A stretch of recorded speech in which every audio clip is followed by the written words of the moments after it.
അല്പവസ്ത്രധാരികളായ കുന്തിമരങ്ങളിൽ നിന്ന് ബോച്ച എന്ന മനുഷ്യസ്നേഹിയെ ജനങ്ങൾ വ്യത്യസ്തനാക്കി അവരുടെ ഹൃദയം കൊണ്ട് സ്വീകരിക്കാൻ കാരണമെന്താണ് എന്നും പാവപ്പെട്ടവരുടെ കണ്ണീര് കാണുമ്പോൾ ഒരു മടിയും കൂടാതെ അവരെ ചേർത്ത് പിടിക്കുന്ന അവർക്കൊരാശ്വാസമായി തീരുന്ന ഒരു വലിയ മനസ്സുള്ളതുകൊണ്ടാണ്. പണം കൊണ്ടല്ല ജനങ്ങൾ ബോച്ച എന്ന ഈ ബോബി ചെമ്മണ്ണൂരിനെ സ്വീകരിച്ചത്. കാരണം ഒരിക്കലും പണം കൊണ്ട് അഹങ്കരിക്കുന്നവൻ അല്ല എന്ന് ഒരുപാട് പ്രാവശ്യം ഇപ്പോഴും തുടർന്നുകൊണ്ടും ജനങ്ങൾക്ക് കാണിച്ച് മാതൃക ആവുന്നൊരു മനുഷ്യനാണ്.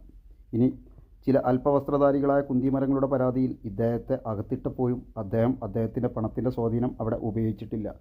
എന്നാൽ നിയമം അനുശാസിച്ച രീതിയിൽ വസ്ത്രം ധരിക്കുന്നു എന്ന് പറഞ്ഞ കുന്തിമരങ്ങൾ അവരുടെ സ്വാധീനം ഉപയോഗിച്ച് മുഖ്യമന്ത്രിയെയും DGPയെയും വിളിക്കുകയും സമ്മർദ്ദം ചെലുത്തുകയും ചെയ്തു. ഒരു നാട്ടിൽ വർഗീയ പരാമർശം നടത്തിയ ആളുകൾ അതിവേഗത്തിൽ ജാമ്യത്തിൽ ഇറങ്ങുമ്പോഴാണ് ഇത്തരം ഒരു